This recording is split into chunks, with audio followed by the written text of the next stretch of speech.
სამყარო ძალიან დიდია. შესაძლებლობები ფაქტობრივად უსაზღვრო. და თუნდაც ამ წამს შენს გვერდითა ოთახში შესაძლოა ძალიან საინტერესო ამბები ტრიალებდეს.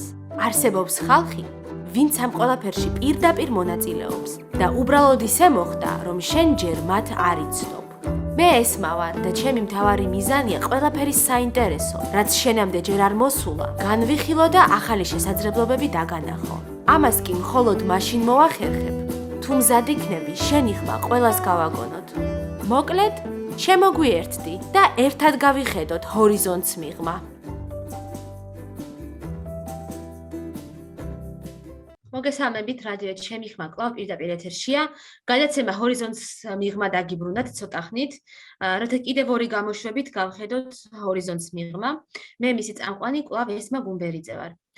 დღეს ჩვენ ვისაუბრებთ შრომით უფლებებზე, კონკრეტულად ქალების შრომით უფლებებზე, მაგრამ არა მხოლოდ და შრომის კოდექსში შეტანილ ცვლილებებზე. 2020 წელს მოგეხსენებათ, რომ შრომის კოდექსში ძალიან ბევრი მნიშვნელოვანი ცვლილება შევიდა, რომელიც აუმჯობესებს დასაქმებულის უფლებებს გარკვეულწილად. ეს თემა ახალგაზრდებისთვის და ქალებისთვის ძალიან მნიშვნელოვანია, იმიტომ რომ ხშირად სწორედ ჩვენ გვეუბნება დამსაქმებელი, რომ თქვენ მაინც ჯერ სწავლობთ, მაინც ჯერ მშობლები გარჩენენ და ხელფასი არ გჭირდებათ. ქალებსაც ანალოგიურად, რომ ქალს მაღალი ხელფასი მაინც არ ჭირდება, იმიტომ რომ ვიღაცა სხვა არჩენს, ანუ კაცი ძირითადად. ამიტომ დღეს ჩვენ სწორედ ამ თემებზე ვისაუბრებთ ადვოკატ ქეთი სვანიძესთან და ქავატონ რაისელი პარტელიანთან, რომელიც არის საქართველოს პროფკავშირთა გაერთიანების თავმჯდომარის მოადგილე. მოგესალმებით, მადლობა კიდევ ერთხელ გადაცემაში სტუმრობისთვის. ქეთი, თქვენგან მინდა დავიწყო. ძალიან მოკლედ რომ გითხრათ იმ პროექტის შესახებ, რომელსაც ქალთა ფონდი ახორციელებს, სწორედ აი ამ განახლებული შრომის კოდექსის შესახებ ხალხის ინფორმირების თვალსაზრისით და სხვადასხვა სერვისების შესახებ ამ მიმართულებით. მოგესალმებით ესმა, მივესალმები რადიო მსმენელებს. ჩემთვის დიდი პატივია რადიოში სტუმრობა შენთან ერთად. მე წარმოვადგენ ამ შემთხვევაში სამოქალაქო განათლებისა და რეაბილიტაციის ცენტრის ტრენერი გახლავართ, რომელიც ახორციელებს ქალთა ფონდის ფონდი გახლავთ დამფინანსებელი პროექტის, რომელიც ქალთა უფლებების ცნობადობით და ცნობიერების ამაღლებას ეხება ეს პროექტი. ეს არის ქალთა შრომითი უფლებების შესახებ ცნობიერების ამაღლება და საქართველოს შრომითი კოდექსში შესული ცვლილებების გაცნობა, როგორც დამსაქმებლებისათვის, ასევე დასაქმებულთათვის და ამ მხრივ მუშაობთ, არის რამოდენიმე ტრენინგებს ვატარებთ საქართველოს სხვადასხვა კუთხეში, ასევე გვაქვს სატელეფონო ონლაინ მომსახურებაც და ამ მხრივ ძალიან ბევრი ნაბიჯი გადაიდგა წინ, რაც შევიდა შრომის კოდექსი ძალაში და ვფიქრობთ, რომ საზოგადოების ცნობიერება ნელ-ნელა იცვლება უკეთესობისაკენ, როგორც დამსაქმებლების, ასევე დასაქმებულების. აი ქეთი, უფრო მეტი რო გითხრათ, რა შეიცვალა სტაჟირებასთან ან ზოგადად მოგახსენებთ, ესმა რამოდენიმე მნიშვნელოვან საკითხს გამოყოფ. პირველი ეს არის ჩემთვის და ალბათ ყველასთვის სტაჟირება არეგულირდებოდა შრომის კოდექსში მანამდე. შემოვიდა ეს ცნება სტაჟირება და არის ასეთი სახით, რომ ესე იგი ანაზღაურება სტაჟირება არის და ანაზღაურების გარეშე სტაჟირება, ანაზღაურების გარეშე სტაჟირების ვადა არ უნდა აღემატებოდეს 6 თვეს და ეს განისაზღვრა და ანაზღაურებადი სტაჟირება 1 წელს არ უნდა აღემატებოდეს. ერთი და იგივე დამსაქმებელთან მხოლოდ ერთხელ შეიძლება სტაჟირების გავლა და სტაჟიორი ეს არის ფიზიკური პირი, რომელიც ასრულებს გარკვეულ სამუშაოს ანაზღაურებით ან ანაზღაურების გარეშე. და აუცილებელია, რომ სტაჟიორსა და დამსაქმებელს შორის წერილობით გაფორმდეს ხელშეკრულება. აი ეს ერთი ძალიან მნიშვნელოვანი ცვლილება, რომ აი ეს არის პირველი ეტაპი, როდესაც ალბათ ყველას გაგვივლია სტაჟირება, ხო, სხვადასხვა კომპანიაში დაწესებულებაში და ეს ესე რომ ვთქვათ, ამ კუთხით ასეთი კუთხით არ იყო დარეგულირებული. რაც მთავარია კიდევ რომ სტაჟირება უნდა იმსახურებოდეს სტაჟიორის უნარების გაუმჯობესებას და ცოდნის შეძენას და არა ანაზღაურებადი სამუშაოს ჩანაცვლებას. არა, რა თქმა უნდა, მან უნდა შეიძინოს ის პროფესიული უნარ-ჩვევები, რაც შემდეგ უკვე შრომით ხელშეკრულების გაფორმების შემდეგ მას გამოადგება სამსახურში, ანუ ორივე მხარისთვის ეს უნდა იყოს ძალიან მნიშვნელოვანი და პირველ რიგში და ამ შემთხვევაში სტაჟიორისთვის. ასევე ძალიან მნიშვნელოვანი არის ის, რომ აი სამუშაო დროს შესვენების და დასვენების დროზე განისაზღვრა, რომ თუ სამუშაო დრო აღემატება 6 საათს, აუცილებლად წარმოიშობა შესვენების უფლება, რომელიც სულ მცირე 60 წუთი უნდა იყოს. 7 დღის განმავლობაში აუცილებელია 1-24 საათი, ანუ 1 დღე ყველა შემთხვევაში უნდა იყოს დასვენება. სამუშაო დროის აღრიცხვა არ რეგულირდებოდა ცვლილებებამდე და ვფიქრობ, ძალიან მნიშვნელოვანია, იმიტომ რომ ამ სამუშაო დროის აღრიცხვის შემოღებამ, ესე რომ ვთქვათ, დიდი აურზაური გამოიწვია საწარმოებში და სხვადასხვა კომპანიებში. ვინაიდან ისინი ყოველთვიურად, როგორც ვიცით, იხდიდნენ ხელფას, მაგრამ აი საათებს, ესე რომ ვთქვათ, საათების დათვლა და ზეგანაკვეთური საათების დათვლა არ ხდებოდა. ამიტომ ორივე მხარისთვის ორივე მხარე მოექცა ჩარჩოში. ანუ ყოველ თვეში დამსაქმებელი ვალდებულია მატერიალური ფორმით, წერილობით ან ელექტრონულად აწარმოოს ეს ფორმა, სამუშაო დროის აღრიცხვის ფორმა და თვეში ერთხელ გააცნოს დასაქმებულს.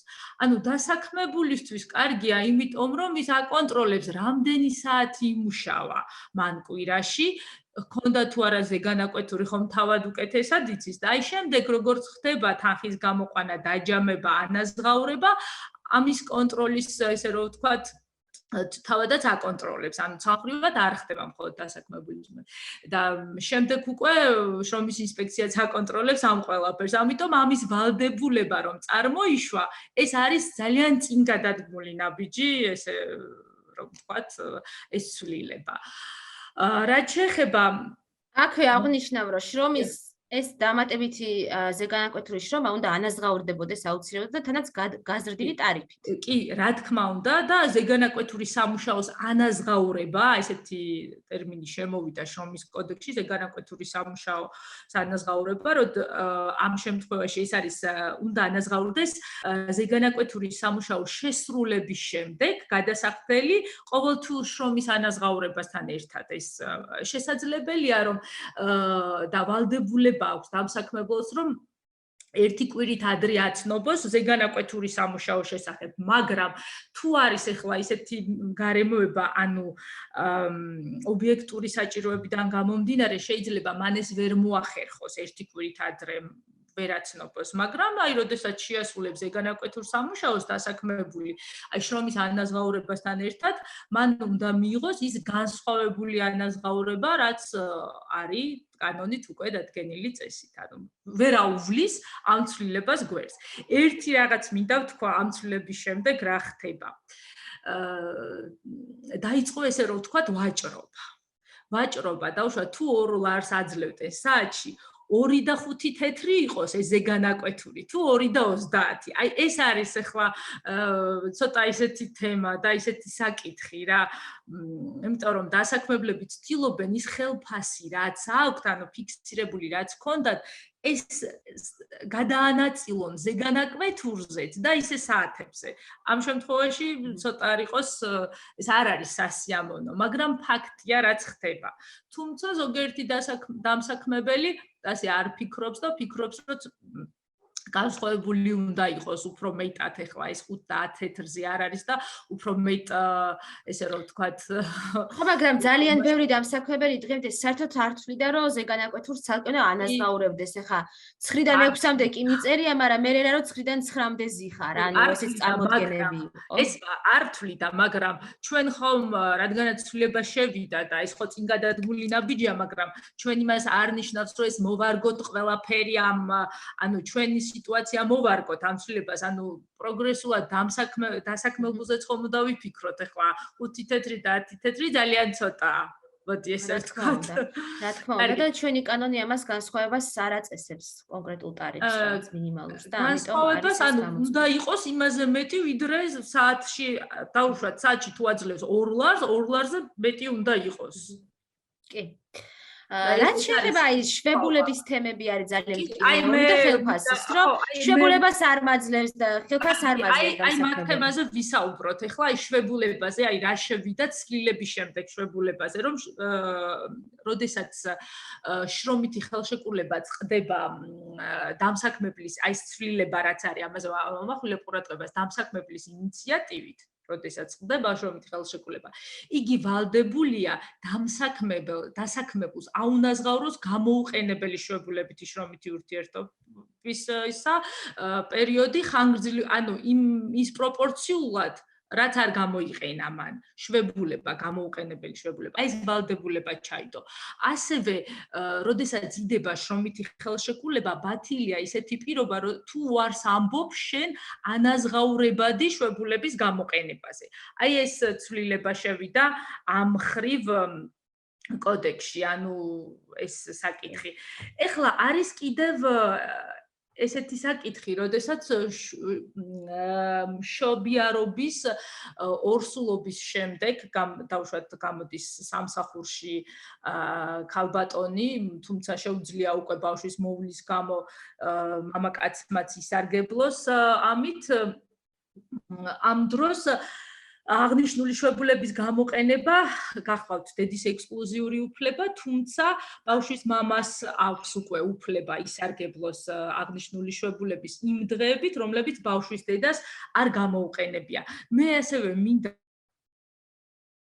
პროფესიული განათლების ხელშეწყობას, რაც მანამდე არ იყო კოდექსში და ეს არის სიახლე და მნიშვნელოვანი წინგადადგმული ნაბიჯი, ვინაიდან დამსაქმებელი უკვე არის ვალდებული აი კვალიფიკაციის ამაღლების მიზნით თუ ეს ჭირდება სამსახურს აუცილებლად დასაქმებულს და ის მოითხოვს, მას ხელი შეუწყოს და ეს კვალიფიკაციის და ესე რომ ვთქვათ თუ ტრენინგში მიიღებს მონაწილეობას მის ინიციატივით, დამსაქმებლის ინიციატივით სამუშაო დროში ჩაუთვალოს მას. არის შემთხვევები, როდესაც ორსული ახალნამშობიარები ადამიანი გამოდის სამსახურიდან და ის ატყობს, რომ მის სამსახურს ჭირდება დამატებითი კვალიფიკაცია, ანუ რაღაც შეიცვალა, სიახლე ჭირდება, ანუ სიახლე შემოვიდა დაუშვათ კომპანიაში და მან ამის შესახებ ეს არ იცის. მას შეუძლია მოსთხოვოს დამსაქმებელს და დამსაქმებელი ვალდებულია მან ესე რომ ვთქვათ, კვალიფიკაციის ამაღლების მიზნით და ფინანსოს მისი სწავლება, მაგრამ ეს დიდ ხარჯებთან არ უნდა იყოს, ანუ შესაბამისი უნდა იყოს და შეძლოს დამსაქმებელმა ამის ანაზღაურება. ანუ ესეთ მნიშვნელოვანი სიახლეა და ძალიან კარგია, ვინაიდან რაღაც პერიოდი, განსაკუთრებით როდესაც ორსულობის შემდეგ ხანგრძლივად წყდები სამუშაო პროცესი და სიახლეები ხდება კომპანიაში, შენ და ესე რომ ვთქვათ, ფეხი აუწყო და დაიწვიო ამ ყველაფერს და უკვე რო შემოვიდა და დამსაქმებლის ვალდებულება, ეს ვფიქრობ წინგადადგმული ნაბიჯი არის. ისიც ძალიან მნიშვნელოვანია, რომ პრინციპში მეძუძურ დედასაც აქვს მუშაობის უფლება და ასევე აქვს ძუდუთი კვების უფლება ბავშვის ერთ წლამდე და ამისთვისაც გამოყოფილი აქვს დრო. კი, ასევე კი, რა თქმა უნდა და ასევე მნიშვნელოვანია ის, რომ დამატებითი შესვენებით შეუძლია ისარგებლოს და ამ შემთხვევაში ეს ძალიან კარგია. გადადგმული ნაბიჯია ნამდვილად. კი, რაც შეეხება აი კიდევ ხელფასს თუ არ გვიხდის დამსაქმებელი, აი გვიგვიანებს ხელფასს, ამ დროს რას ვაკეთებთ? ხელფასს თუ გვიგვიანებს, ამ შემთხვევაში ჩვენ შეგვიძლია მოვთხოვოთ მას ამის ანაზღაურება თუ არა და შეგვიძლია მივმართოთ სასამართლოს. კი, და სხვათა შორის ყველა დაგვიანებულ დღეზე რაღაც საურავიც ერიცხება პროცესის. ბატონო, ეს არის უკვე ცვლილება ანგარიშწორების დაყოვნებისათვის, დასაქმებულისათვის გადასახდელი თანხის ანაზღაურების წესი, ამ შემთხვევაში ესეც შემოვიდა და ესეც სიახლეა და მიმართვიანობამ ახლა საუბრობდით ეთერში ჩართონდე სასამართლოს იმატა განსაკუთრებით პანდემიის პირობებში და დასაქმებულებიც უკვე გააქტიურდნენ, როდესაც უფრო მეტი უფლებების შესახებ მიიღეს ცოდნა.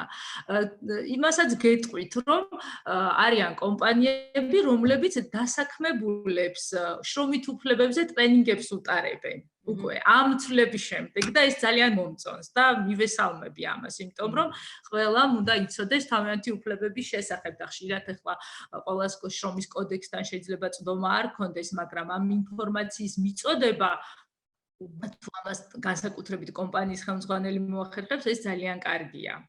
კი, სხვა შორის შრომის კოდექსითაც აქვს ვალდებულება, რომ დისკრიმინაციასთან დაკავშირებული დებულებები გააცნოს დისკრიმინაციის დაუშვებლობის და ასე შემდეგ. ხელშეკრულებაშიც ხო, შეგიძლია შეიტანო ეგ ისა.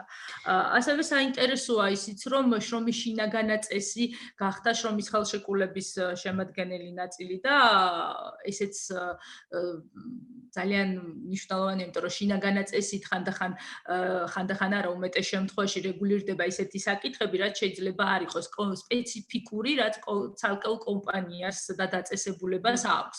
და განსაკუთრებით სამსახურიდან დათხოვნა, როდესაც ხდება შინაგანა წესით არის იქ რაღაც საკითხები, რომელიც თუ დაარღვევს დაუშვათ დასაქმებული, მას ესე პროცედურები უნდა იყოს განთავისუფლებამდე, გაფრთხილების, შენიშვნის მიცემის და ასე შემდეგ. და ამიტომ შინაგანა წესის შესახებ ყველა დასაქმებულმა უნდა იცოდეს, რომ როდესაც აწერს ის ხელშეკრულებას, როდესაც ეთანხმება ამ შინაგანა წესს, რა წერია მასში, ანუ ხშირად როდესაც ჩვენ ტრენინგებს უტარებთ დასაქმებულებს, ყოველთვის ვეუბნებით, რომ შრომის ხელშეკრულებას კარგად გაეცნონ და ასევე შინაგანა წესს, იმიტომ რომ იქაც შრომის დროები არის გაწერილი, მაგალითად დროში არ იყოს ზედმეტი. ვალდებულებებია და შენ როდესაც იღებ ამ ვალდებულებებს, შეიძლება შემდეგ რაღაც აღარ მოგეწონოს, მაგრამ ეს არ არის, ანუ პასუხისმგებლობა ორივე მხარეს ეკისრება, ანუ ორივე მხარემ კარგად უნდა დაიცვას როგორც შინაგანა წესი, ასევე კანონი, შრომის კანონი და რა თქმა უნდა, რომ შემდეგ როდესაც სასამართლოში მიდიან, რაღაცა ის პროცედურებს უნდა აკმაყოფილებდე, ხო? თუნდაც ის რომ საშენოდ გამოვიდეს გადაწყვეტილება და რაღაც ეტაპები უნდა გაიარო და დაიცვა. კი ბატონო. ამ ორსულობის გამო და მშობიარობის გამოშვებულებასთან დაკავშირებით რა ნაწილი არის მისი ანაზღაურებადი? აი ძალიან ბევრმა არ იცის, რომ ანაზღაურებადი არის მათ შორის კერძო სტრუქტურაში დასაქმებულებისთვისაც. არა, მოკლედ ვიტყვი, კანონის ენით რო არ ვთქვა, მოკლედ გეტყვი, აი ჩემ მაგალითზე გეტყვი, რომ კერძო სტრუქტურაში დასაქმებული ჩვეულებრივად არის ანაზღაურებადი, ისა ორსულობა და მშობიარობა და სახელმწიფო ამას აფინანსებს 1000 ლარით. ანუ ეს არანაირი განსხვავება არ არის, იმიტომ რომ მე კერძო სტრუქტურაშიც მუშაობ და არც ერთხელ არ შემქნია პრობლემა და დავამატებ იმასაც, რომ მამაკაცებსაც შეუძლიათ ჩვენ ვისაუბრეთ არაერთ გზეს ამ თემაზე და ჩემმა მეუღლემ ისარგებლა უბრალოდ დეკრეტული შვებულება ესე არ არის, ესე არ ქვია სახელი, როდესაც მამაკაცსაც შეუძლია ისარგებლოს ბავშვის მოვლის გამო და ისიც ანაზღაურებადია და საჯარო სამსახურებიც ჩვეულებრივ პრივატ აძლევენ ამის ანაზღაურებას. ანუ პრობლემა უკვე აღარ არის ეს. ანუ საჯარო სექტორში მუშაობ თუ კერძო სექტორში ანაზღაურებადია ორსულობა და მშობიარობა და ბავშვის მოვლის გამო, ტყუპების მოვლის გამო. არაფერი არ შეცვლილა ცუდი კუთხით, ანუ რო შეიცვალა შრომის კოდექსი რაღაც საათების გადანაწილება მოხდა თქვენს თვითონ გავარეს და არა პირიქით, ყველაფერი არის, ანუ ანაზღაურებადი მიმართავ სოციალურ სამსახურს, ოღონდ ეს უნდა მოხდეს კერძო სტრუქტურაში თუ მუშაობ სამსახურმა უნდა მოგცეს შენ აი საათები ფორმაცია იქ საჭირო სტაციონარიდან სადაც იმშობიარე კიდევ რაღაც საბუთები ბუღალტერმა უნდა დაითვალოს და ძალიან მალე ხდება ანაზღაურება ამ თანხების. კი, ეს ძალიან მნიშვნელოვანია. კეთი, ჩვენ ახლა ვისაუბრეთ იმაზე, როგორ უნდა ხდებოდეს ყველაფერი, მაგრამ რას ვაკეთებთ, როცა არ ხდება და უკვე ქალბატონ რაისესთან მინდა გადავიდე ამ მიმართულებით. ნუ პროფკავშირების ზოგადი საქმიანობა კი ცნობილია, მაგრამ აი მოკლედ რო გითხრათ, მაგალითად, როგორ შეუძლია შრომელს, რომ თავისი უფლებები დაიცვას. აი მივიდა დამსაქმებელთან რაღაცა უთხრა, მაგრამ ნუ არ გამოდის უბრალოდ თქმით რაღაცები. შემდეგ რა ხდება? მოგესალმებით ესმა, მოგესალმებით ყველას და ასევე ჩვენს მსმენელს. პირველ რიგში სამ დაცვის მექანიზმებზე გადავიდოდე, მინდა მაინც ერთგვარად შევავსო დეკრეტული შვებულების ნაწილი, იმიტომ რომ ეს ისეთი თემა არის, მაინც ყველას აღელვებს, ყველას აწუხებს. რეფორმა დიდად ახლა ამ საკითხს არ შეხებია, გარდა იმისა, რომ მამებსაც მიეცათ საშუალება, რომ დეკრეტული შვებულებით ისარგებლონ რიგ შემთხვევებში, თუ ეს უკავშირდება ორსულობა მშობიარობის ნაწილს, ბედის მიერ გამოუყენებელ ნაწილში, დანარჩენი უკვე ეს არის მშობლის შვებულება, რომელზეც ზოგადად იღებენ გადაწყვეტილებას, თქვა დედა ისარგებლებს თუ მამა ისარგებლებს. უბრალოდ მთავარი პრობლემა აქ მაინც რჩება ის, რაზეც ქეთიმს თქვა, ხო, 1000 ლარიანი დახმარება, რომელსაც აძლევს ყველა დასაქმებულს კერძო სექტორში, მათ შორის სახელმწიფო, რა თქმა უნდა, არ არის საკმარისი. ხო, 1000 ლარი წარმოიდგინეთ 183 დღეზე, გამოდის რომ თუ გადავანაწილებთ მას თვეების მიხედვით, რეალურად ადამიანებზე გაიცემა სასწავლო მინიმუმი 65% სუნთლად. მაშინ, როდესაც მაგალითად თუ საჯარო მოხელი არის ადამიანის სტატუსის, ხო, მას საჯარო დაწესებულებას სრულ ხელფასს აძლევს. ანუ 1000 ლარით კი არ შემოიფარგლება 6 თვეში, არამედ სრულ ხელფასს იღებს ყოველგვარი დაკავებების გარეშე და სხვა სფეროებში, მათ შორის საბიუჯეტო სფეროში თუ საჯარო მოხელი არის ადამიანი, მხოლოდ 1000 ლარს უნდა დაჯერდეს. ამიტომ იძულებული არიან ადამიანები პრაქტიკაში, რომ რაც შეიძლება მალე მიუბრუნდეს სამუშაო ადგილებს, რომ ელემენტარულად საარსებოდ მნიშვნელოვანი საფინანსური სახსრები გამოიმუშაონ და სამწუხაროდ მიუხედავად იმისა, რომ კანონპროექტზე მუშაობის ეტაპზე იყოს სახელმწიფოს მხრიდან დაპირება, რომ 80% დეკრეტული შვებულების ის დაფარავდა ამ იმ ხელფასს, რომელსაც ადამიანი მიიღებდა, რომ ემუშავა 1000 ლარიანი დახმარებას კი არა, სრული ხელფასის 80%, საბოლოოდ მან გადასთქვა ეს პირობა, ჩათვალა რომ ეს იყო ძალიან დიდი ფინანსური ხარჯი და შესაბამისად საბოლოოდ ისე რჩება ის მიზერული სახელმწიფო დახმარება, რომელიც შეიძლება ყველა დასაქმებულს მიეცემა, მაგრამ არის უბრალოდ ცოტა რაოდენობრივად. რაც შეეხება უფლებების დაცვას, უფლებებთან დაკავშირებით უნდა ვთქვათ, რომ რა თქმა უნდა ძალიან კარგია ის, რომ კანონმდებლობა შეიცვალა და ქეთი ძალიან ბევრ საკითხს შეეხო, რითაც გაუმჯობესდა გარკვეულწილად დასაქმებულთა უფლებების მდგომარეობა, თუმცა ჩვენ ვიცით, რომ მხოლოდ ფურცელზე დაწერილი კანონმდებლობით უფლებები არ მოიპოვება და ამ ყველაფერს საბოლოო ჯამში იმისთვის, რომ აღსრულდეს, ჭირდება ბრძოლა.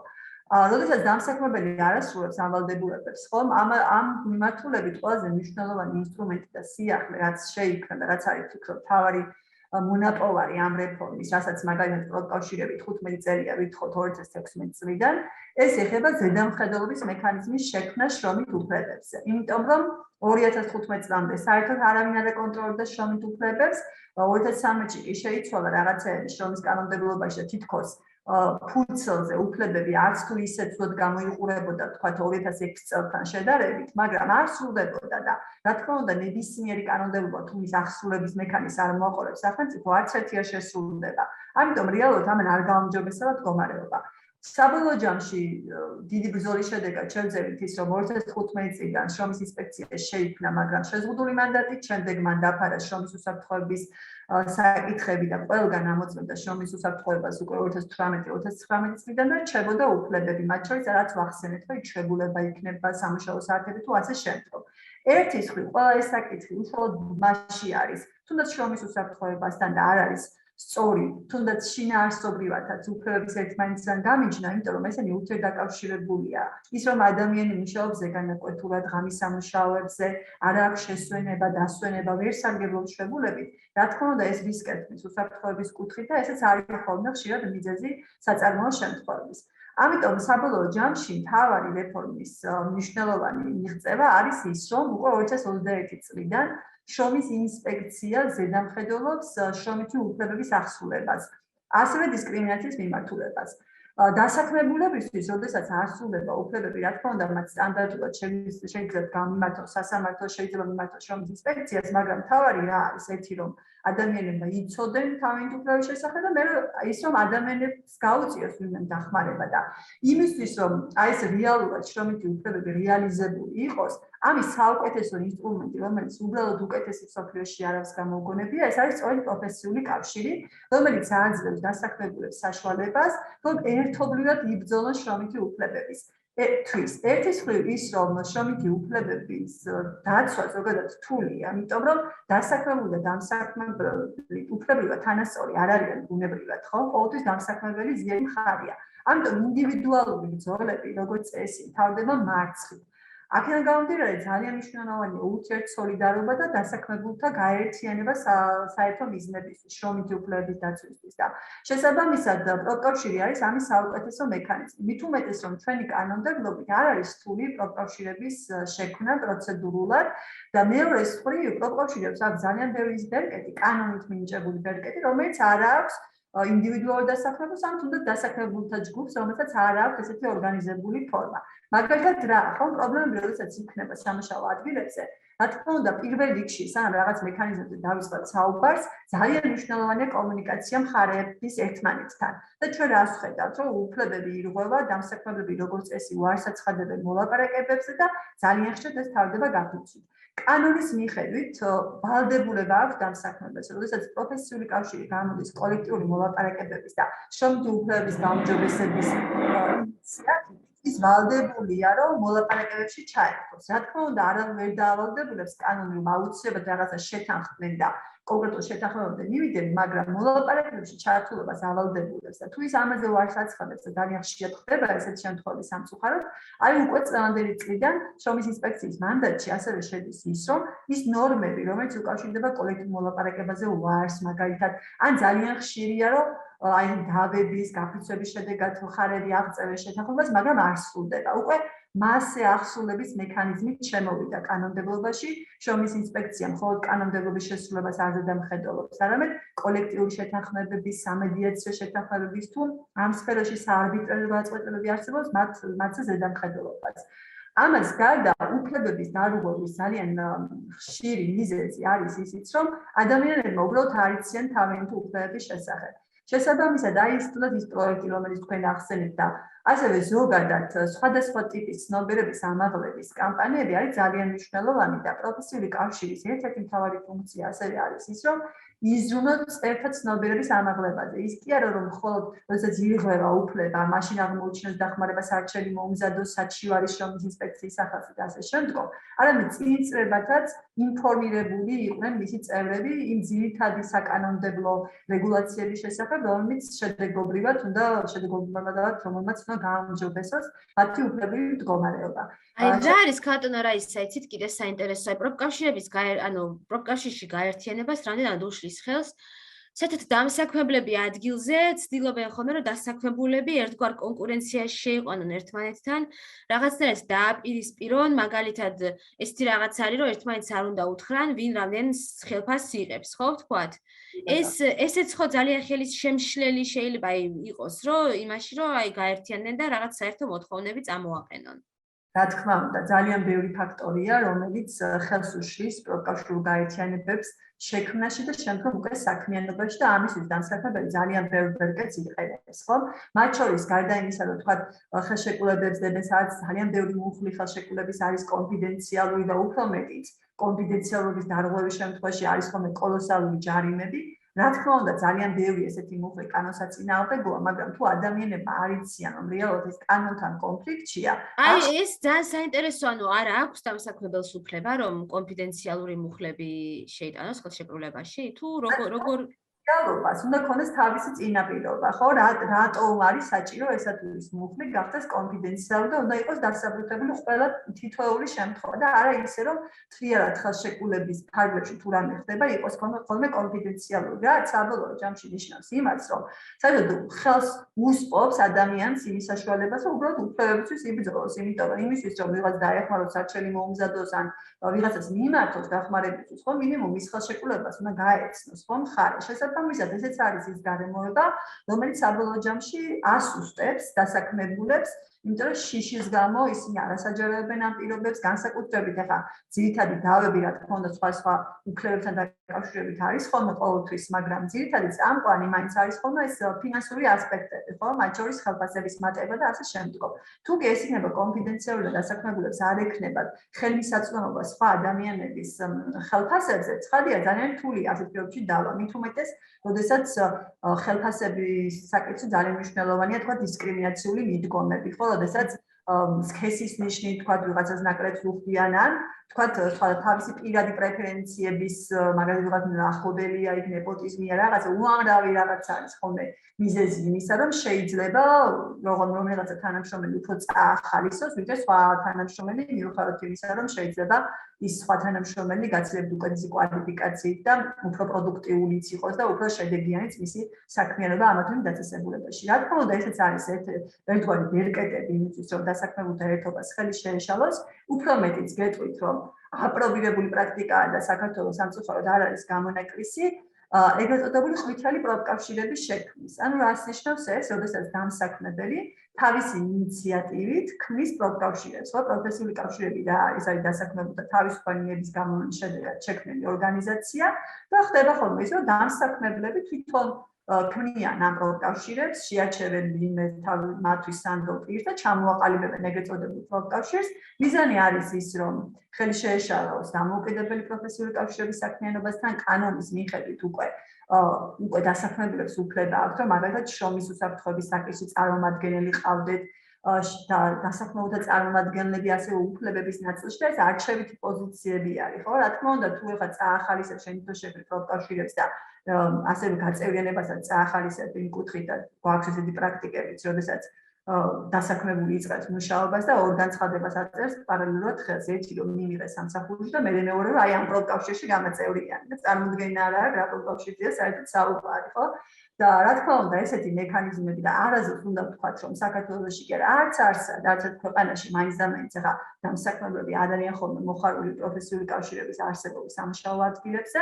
რა თქმა უნდა, ვისაც გააზრებული აქვს შრომითი უფლებების მნიშვნელობა და თუნდაც ის სარგებლიანობა, რომელიც თან ახლავს კონსტრუქციული დიალოგის შედეგად საკითხების მოგვარებას, რა თქმა უნდა, ასეთი დამსაქმებელი არ იქნება პროფკავშირის მოწინააღმდეგე, პირიქით ეს არის ძალიან კარგი ინსტრუმენტი იმისთვის, რომ თუ კი რაიმე პრობლემა არსებობს სამუშაო ადგილზე, ლოკალურად გადაწყვეტს და არ დაჭირდეთ მხარეებს იქ ინსპექციაში, სირბილის სასამართლოში, რომელიც წესით არც ერთი მხარისთვის საბოლოო ჯამში არ არის ხელსაყრელი, იმიტომ რომ აი სასამართლოც რო ავიღოთ, მიუხედავად იმისა, რომ ბოლო წლებში სასამართლო პრაქტიკა შრომით დავებზე ნამდვილად გაუმჯობესებულია იმ კუთხით, რომ სწორად ხდება კანონმდებლობის განმარტება, საერთაშორისო სტანდარტების განმარტება და დასაქმებულთა სასარგებლოდ სრულდება, ამას სჭირდება ძალიან დიდი დრო და რესურსი. დაახლოებით 3-4 ზოგჯერ მეტი წერიც კი და რა თქმა უნდა, ეს დასაქმებულისთვის არ არის ხელსაყრელი ერთის მხრივ, იმიტომ რომ ამდენი წლებში გაჭიანურებული დავა და თან ამ პერიოდში როგორც წესი სამსახურის შრომა ძალიან ბევრი მათგანი ვერ ახერხებს და გამოდის რომ 4 წლის შემდგომ შეიძლება საერთოდ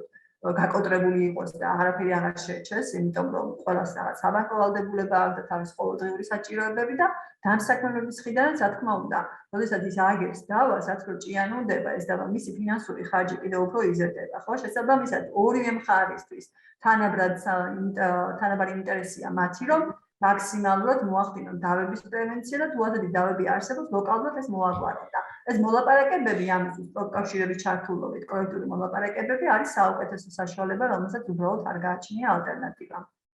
აი ყველაზე მეტად იგივე საინტერესო არის რომელ ორგანიზაციებს შეიძლება რომ მიმართოს ადამიანმა თუ თქვათ არ არის მის საწარმოში პროფკავშირი ან რაღაც მსგავსი სად შეიძლება ვის შეიძლება მიმართოს იურიდიული კონსულტაციისთვის და დახმარებისთვის იურიდიულ კონსულტაციასთან დაკავშირებით მიუხედავად იმისა რომ ჩვენ არ გვევალება არაწეული ადამიანების კონსულტაცია გავუწიოთ ჩვენ კონსულტაციას მაგალითად ჩვენი ორგანიზაცია უწევს ნებისმიერ ადამიანს ვინც დარეკავს მოგმართავს მოვა სასამართლოში წარმომადგენლობის კუთხითაც რა თქმა უნდა ჩვენთვის ერთ-ერთი მთავარი კრიტერიუმი არის წევრობა მაგრამ რიგ შემთხვევებში თუ ხედავთ რომ საქმე არის სტრატეგიულად მნიშვნელოვანი ან ეხება ქალთა უფლებების შელახვას ან ეხება თქვა სხვადასხვა უმცირესობების უფლებების შელახვას და არის მნიშვნელოვანი მათთვის დროული სამართლებრივი დახმარება, რა თქმა უნდა, ჩვენ ასეთ გამონაკლისებსაც თითქოს გამონაკლისებსაც ვეძახით, მაგრამ ძალიან ბევრი დავა გვაქვს ასევე არაწევრების უწევთ.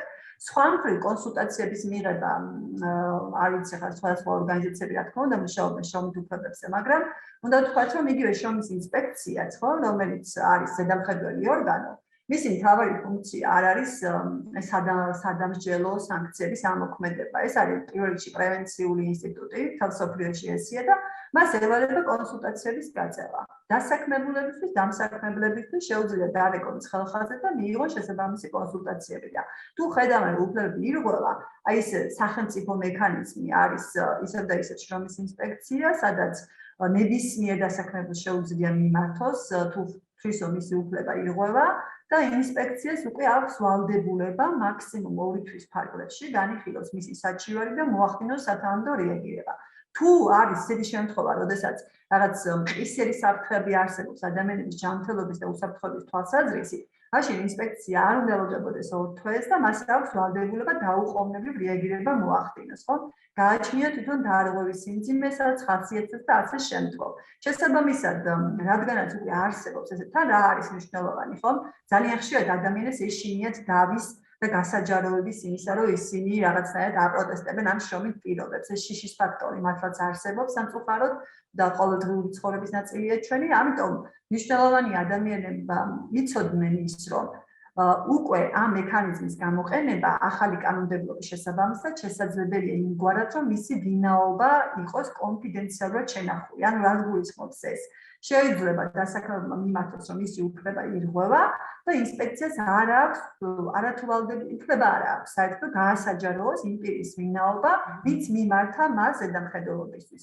ჩვენ პროფკავშირებს შეგვიძლია მიმართოთ თუ დარღვევების შესახებ ინფორმაცია გვაქვს და ამას ფაქტობრივად ყოველდღიურ რეჟიმში ვაკეთებთ, მაგალითად ეხა რუსთავის საავადმყოფო დღეს დილიდან მოწმდება, ეს არის ერთ-ერთი გახმაურებული შემთხვევა, სადაც ადამიანებს თვეობით ხელფასიანურია და სამწუხაროდ ამ დავის ფარგლებში ერთ-ერთი ადამიანი გარდაიცვალა კიდეც, ვიძიმათაც სახელმწიფო დავალიანება არსებობდა და ასევე საშუალება აქვს, რომ შეინახონ ეს მოკლედ თავისი მონაცემები ისე რომ არ დამჟღავნდეს და არ ქონდეს ერთგვარად სამსახურის დაკარგვის თუ დასაქმებლებისგან შევიწროების შიში. ამიტომ რაც უფრო მეტად გამოიყენებენ ამ მექანიზმს, მით უფრო ეფექტური იქნება მათი უფლებების დაცვა, კიდევ უფრო გაუმჯობესდება. ფაქტია, რომ სამწუხაროდ კარგი იქნებოდა რომ ჩვენ ცხოვრობდეს ისეთ საზოგადოებაში, სადაც თქვა დამსაქმებლებს ყოველგვარი რაღაც სადამსჯელო მექანიზმების გარეშე აქვს შესაბამისი ცნობიერება, რომ არ დაარღვევენ ადამიანის უფლებები, მაგრამ სამწუხაროდ ჩვენ ასეთ საზოგადოებაში არ ვცხოვრობთ. ამიტომ ძალიან მნიშვნელოვანია, რომ ხშირად გამოიყენოთ ეს მექანიზმი, ამას ერთგვარი პრევენციული დატვირთვაც აქვს, ხო, როდესაც დამსაქმებელმა იცის, რომ რაღაცა შეიძლება მიჩივლოს და შემოვიდეს მე ინსპექცია და შემამოწმოს, რა თქმა უნდა, ის ვალდებული იქნება, რომ გაამჯობესოს იქ უფლებების დაცვის სტანდარტი და კანონმდებლობასთან მოიყვანოს შესაბამისობაში. კი, ეს ანონიმურობა ნამდვილად ძალიან მნიშვნელოვანია და ასევე მნიშვნელოვანია, რომ ესე ავამოქმედოთ ეს შრომის ინსპექციის მექანიზმი. უბრალოდ აქ ერთი კითხვაც ჩნდება კიდევ. რა ვუყოთ, როდესაც დამსაქმებელი მაგალითად უფორმებს არა შრომით, არამედ მომსახურების ხელშეკრულებას და ფაქტობრივად ეს არის თქვათ რეალურად შრომითი ურთიერთობა. აი, როგორ გავმიჯნოთ ეს სამართლებრივად? ესეც ძალიან პრობლემური საკითხია, მხოლოდ საქართველოში არ არის, თელ სოფლიოში იმ კუთხით, რომ ყოველთვის დამსაქმებელი ფიქრობს ისეთ მექანიზმებზე, რომლითაც რაღაცნაირად შეძლებს და გვეცაურის იმ ძირითად ვალდებულებებს, რომელიც შრომის სფეროში არსებობს, იქნება ეს ზეგანაკვეთური შრომა, სამუშაო დროის რეგულირება, შრებულებები, ბიულეტენის ანაზღაურება თუ ასე შემდგომ, ხო? იგივე გათავისუფლების პროცედურები. ამიტომ ერთ-ერთი საუკეთესო გამოსავალი ჭყალებში მათთვის არის მომსახურების ხელშეკრულება. ანუ ის, რომ ამას უწოდოთ მომსახურების ხელშეკრულება და არა შრომითი ხელშეკრულება.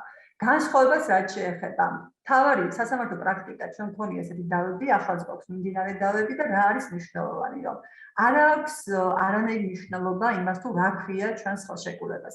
მთავარი არის შინაარსი იმ ურთიერთობის, რომელიც ხარებს შორის არსებობს და საბედნიეროდ სასამართლო პრაქტიკაც ამგვარია. ანუ თუ ცალსახად იკვეთება, რომ ამ ურთიერთობას ახასიათებს სუბორდინაცია, როდესაც დამსაქმებელი რაღაც მითითებებს აძლევს დასაქმებულებს, მის სასარგებლოდ გაწევს ამ შრომას, უქმნის მას შესაბამის გარემოს, შრომით გარემოს და ასე შემდგომ ძალიან ბევრი დეტალია, რაც ერთობლიობაში ყველა ინდივიდუალურ შემთხვევაში უნდა შეფასდეს, იმისთვის რომ დაკვალიფიცირდეს ესა თუ ის ურთიერთობა არის თუ არა მომსახურება თუ შრომითი.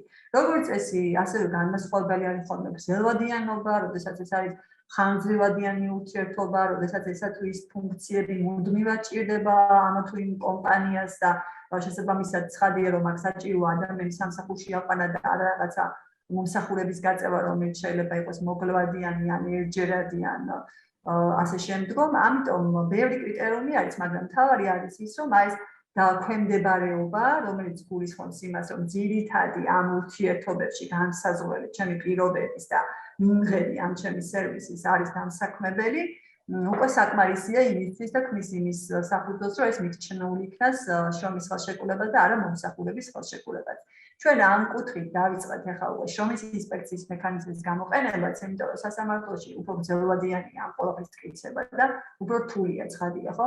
ამიტომ ჩვენ გვაქვს უკვე რამდენიმე ესეთი საჩივარი, როდესაც მივმართეთ შრომის ინსპექციას და თხოვეთ თვითონ სახელშეკრულებო ურთიერთობის შეფასება, იმიტომ რომ უკვე ამაზე არის დამოკიდებული მერე ადამიანებს ექნებათ თუ არა ყველა იმ შრომითი უფლების სარგებლობის უფლება, რომელიც ჩვენი კანონმდებლობით უკვე არის გარანტირებული.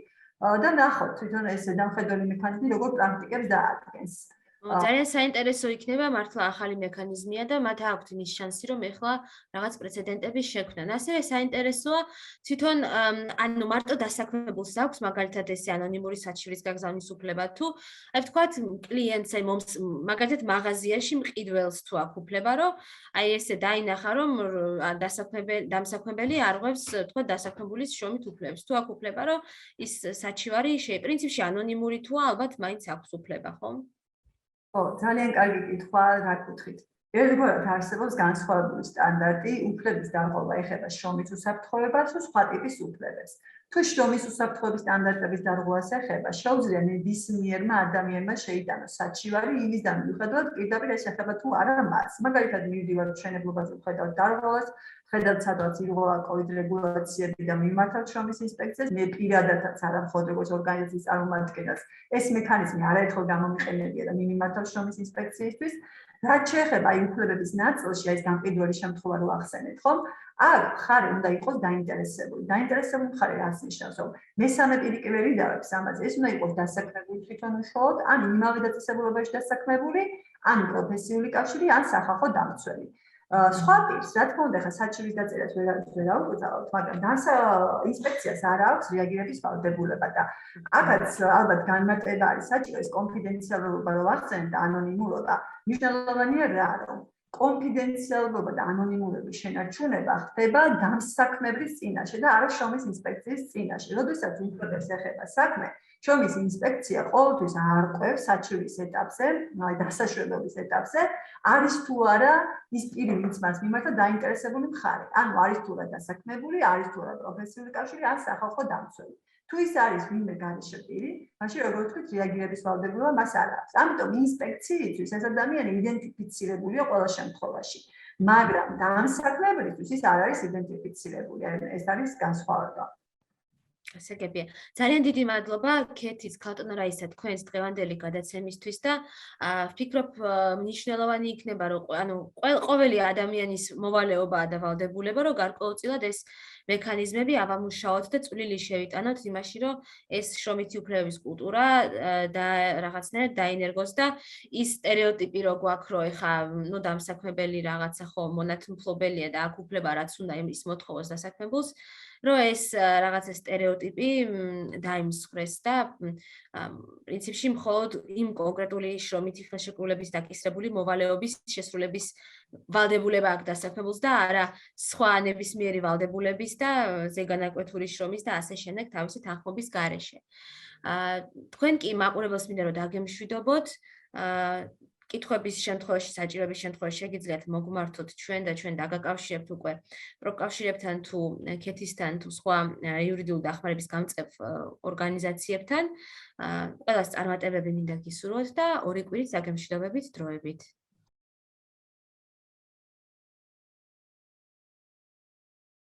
სამყარო ძალიან დიდია. შესაძლებლობები ფაქტობრივად უსაზღვრო.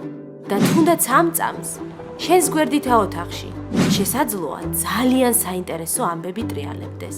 არსებობს ხალხი, ვინც ამ ყველაფერში პირდაპირ მონაწილეობს და უბრალოდ ისე მოხდა, რომ შენ ჯერ მათ არ იცნობ.